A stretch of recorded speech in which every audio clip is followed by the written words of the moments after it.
tardes. Estamos con el escritor y poeta Nelly Rebolledo de Catacaos. Le damos muchas gracias a usted por darnos la entrevista. Claro. En esta oportunidad vamos a hablar del gran escritor y poeta peruano César Vallejo. ¿Qué opina usted del estilo literario de César Vallejo? Vallejo fue un constructor de la palabra, un orfebre de la palabra.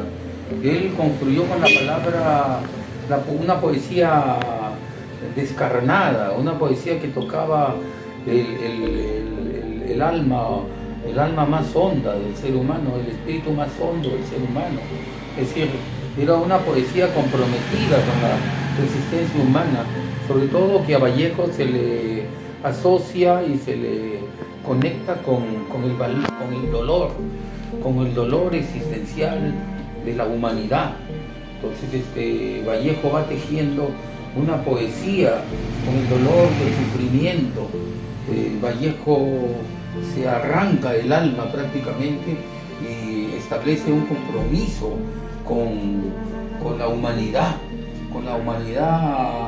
sufrida, con la humanidad dolida, con esa humanidad que lucha y que se enfrenta a un mundo y a una sociedad muy dura y muy hostil para él.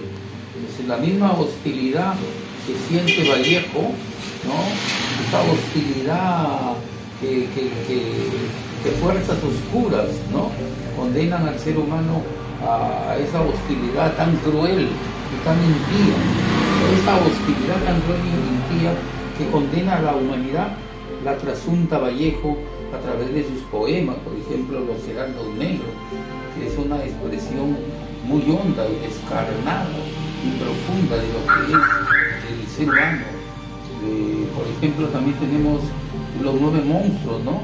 En poemas humanos, o también Los Dados Eternos, como también Espergesia, que son poemas donde se vislumbra el gran poder lírico que tiene Vallejo para mostrarle al mundo lo que es la soledad, el sufrimiento, la tristeza, que no son poses, sino que son texturas entrañables que siente Vallejo por toda la humanidad. Por eso Vallejo es considerado el arquetipo, ¿no? De la palabra, el mensajero de una nueva voz en el mundo que clama por los oprimidos. Don Nelly, sabemos que en la época de la guerra civil en España, Vallejo salió desterrado de Perú, no salió huyendo porque acá era perseguido. Cuando llega a España se encuentra con el problema de la guerra civil y es ahí donde se inspira para escribir España aparta de mí este cáliz. ¿Qué opina usted de ese poema? Ahí habla de la guerra, del soldado republicano, de los niños que sufrían. Es que Vallejo era un ser comprometido política y socialmente con el proletariado, con la clase obrera, con los desposeídos, con los vilipendiados del mundo. Entonces, en ese momento España sufría uno de los más atroces, ¿no? Ataques del fascismo internacional encabezado por Franco. Vallejo precisamente llega en un momento cumbre para su arte y su poesía. Toma la actitud más honda, la de escribir, por ejemplo, España aparta de mí este cáliz, que constituye pues todo un himno a los milicianos, a los revolucionarios y al pueblo de aquel entonces que combatía en las calles, que combatía en las alamedas, que combatía en todo España por alcanzar la reivindicación de sus conquistas y la reivindicación de su ser. Vallejo pues pertenecía pues al Frente Antifascista Mundial, al Frente Antifascista Europeo. Entonces tenía pues lógicamente no solamente un compromiso político, sino un compromiso moral y un compromiso artístico. España aparta de mí este cáliz es la obra del compromiso artístico de Vallejo con el pueblo español, y no solamente con el pueblo español, sino con todos los pueblos que sufrían los estragos del fascismo internacional en aquel entonces, el fascismo de Franco, de Mussolini y de todas las huestes oscuras que asolaban Europa en aquel entonces. Vallejo pues demuestra su fe y su devoción por las luchas populares.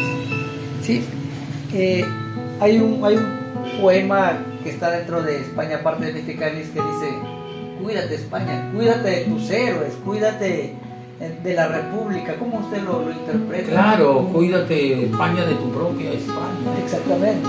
Cuídate de la voz sin el martillo y del martillo sin la voz. Claro, es un poema que es toda una admonición, una advertencia, digamos así, sobre los grandes dolores humanos, sobre las enormes contradicciones que se movían al interior de la España de aquel entonces, el dolor con el sufrimiento, ¿no? La tragedia, el luto, el genocidio, la desconfianza total en un mundo en que ya no se creía y no se vislumbraba una esperanza para el pueblo español. Entonces Vallejo pues crea este hermoso poema donde revela todas las grandes contradicciones y las grandes antinomias y el enorme conflicto que se traduce en esta lucha, no solamente en la palabra, sino también en la realidad objetiva que se vive en España, la lucha permanente y el enfrentamiento entre varias categorías sociales, filosóficas, como son, por ejemplo, España te cuida de tu propia España. ¿Qué significado tiene eso? Las dos Españas enfrentadas, ¿no? La España del fascismo y la España del proletariado. Entonces, hay fuerzas, las fuerzas de la luz y las fuerzas de la oscuridad. Esas dos fuerzas se revelan en ese poema como dos fuerzas que colisionan. Vallejo pues tuvo esa percepción de poder captar de manera sublime y llevarlo pues a la poesía y a la literatura. Y, para culminar esta entrevista, yo personalmente, uno de los primeros poemas que leí de Vallejo fue Masa. Estaba en un libro de primaria que tenía, ya no lo tengo ahora, y hablaba de que un hombre yacía muerto, pero tanto fue el clamor del mundo, o sea, el mundo como que se unió para ver a ese hombre que se levante, y terminó viviendo, ¿no? Claro, qué hermoso poema. Ese es un poema lleno envuelto en la conflagración que vivía España. Es un poema que irradia mucha esperanza, porque concluye diciendo: entonces todos los hombres de la tierra se le acercaron, le rodearon. El cadáver les dio triste, emocionado, incorporóse lentamente, abrazó al primer hombre y echóse a andar.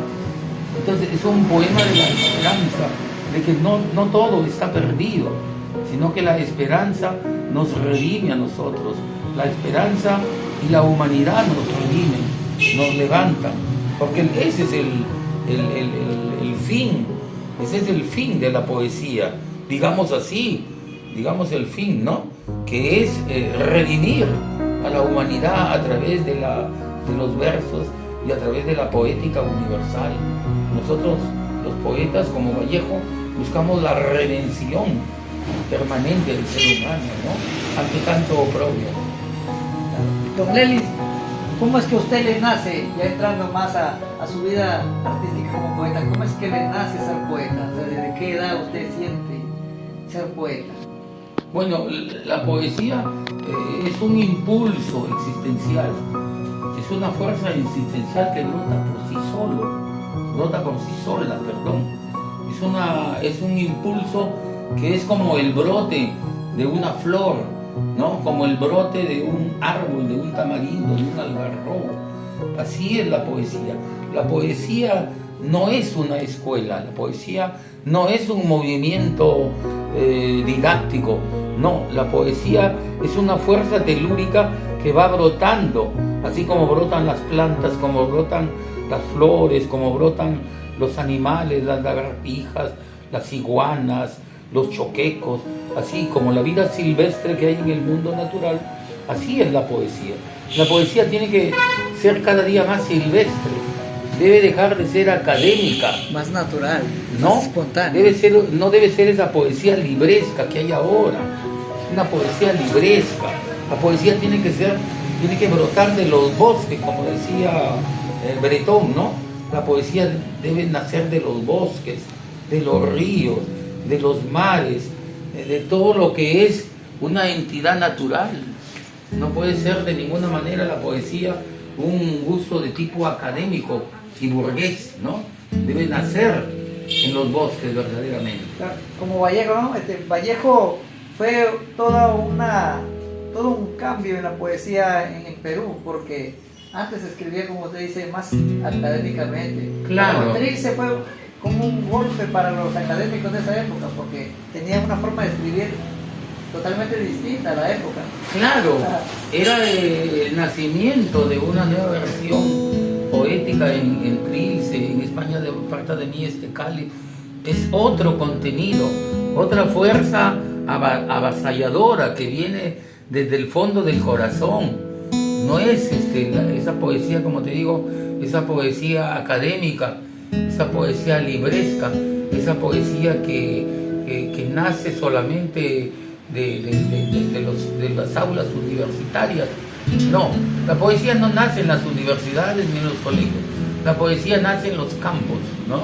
Nace en los bosques, nace en los ríos, nace como cualquier flor que brota al costado del camino. Así como una flor que brota al costado de los caminos, que nosotros cuando vamos viajando, entonces observamos cómo los árboles, los algarrobos, los tamarindos, los bichayos, nadie los sembró, se siembran solos, ellos mismos. Así es la poesía. La poesía tiene que hacerse cada día más silvestre, como la poesía de Vallejo.